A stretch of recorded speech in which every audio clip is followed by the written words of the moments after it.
पुण्यश्लोक देवी अहिल्याबाई होळकर की त्रिशताब्दी का ये वर्ष है। हमारे लिए आज की स्थिति में भी उनका चरित्र आदर्श के समान है। दुर्भाग्य से उनको वैधव्य प्राप्त हुआ, लेकिन एक अकेली महिला होने के बाद भी अपने बड़े राज्य को केवल संभालना नहीं, बड़ा करना, और केवल राज्य को बड़ा नहीं करना तो उसको सुराज्य के नाते उसका कार्य वहन करना। राज्यकर्ता कैसा हो इसका आदर्श वे है। उनके नाम के पीछे पुण्यश्लोक यह शब्द है। पुण्यश्लोक उस राज्यकर्ता को कहते हैं जो राज्यकर्ता अपनी प्रजा को सब प्रकार से अभावों से मुक्त करता है, दुख से मुक्त करता है, एक तरह से प्रजा के प्रति अपने कर्तव्य से पूर्ण हो जाता है। वास्तव में उस काल में हमारे यहां पर जो आदर्श राज्यकर्ता हो गए उनमें से एक देवी अहिल्याबाई थी। अपनी प्रजा को रोजगार मिले इसलिए उन्होंने उद्योगों का निर्माण किया, और ऐसा पक्का निर्माण किया कि महेश्वर का वस्त्रोद्योग आज भी चलता है और बहुत लोगों को रोजगार देता है।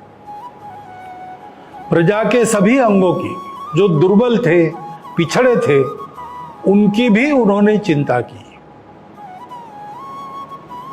अपने राज्य के कर व्यवस्था को उन्होंने सुसह्य कर दिया, किसानों की चिंता की। सब प्रकार से उनका राज्य सुराज्य था।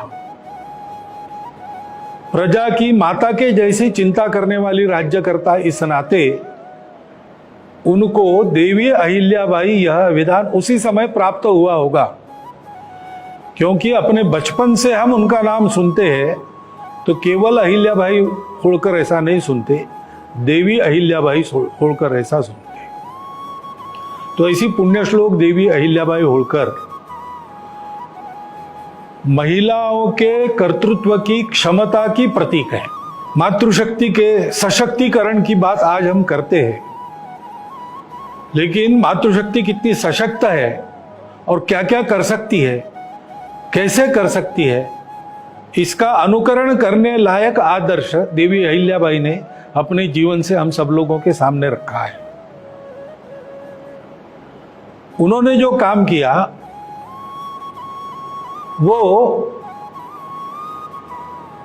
अनेक प्रकार से विशेष है। राज्य को उन्होंने कुशलतापूर्वक चलाया। उस समय सभी राज्यकर्ताओं से उनके संबंध मित्रता के थे। इतना ही नहीं तो आसपास के सभी राज्यकर्ता भी उनको देवी स्वरूपा मानते थे।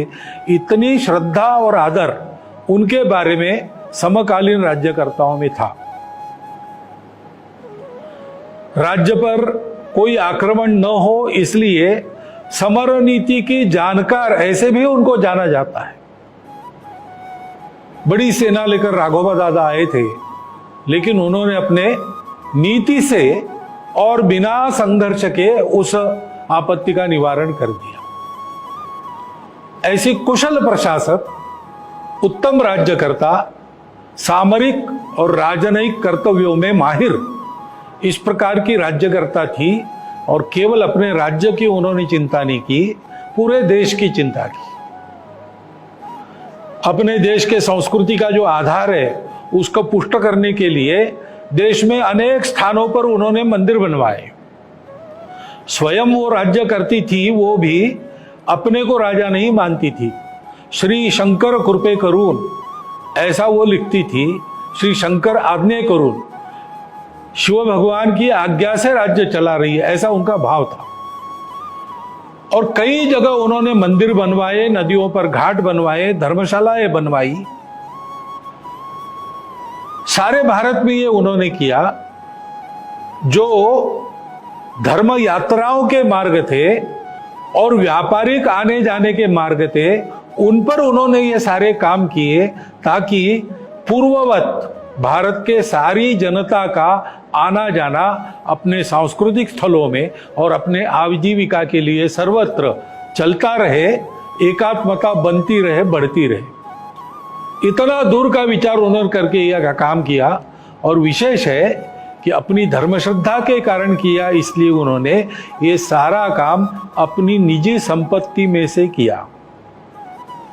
स्वयं रानी होकर बहुत सादगी से रहती थी।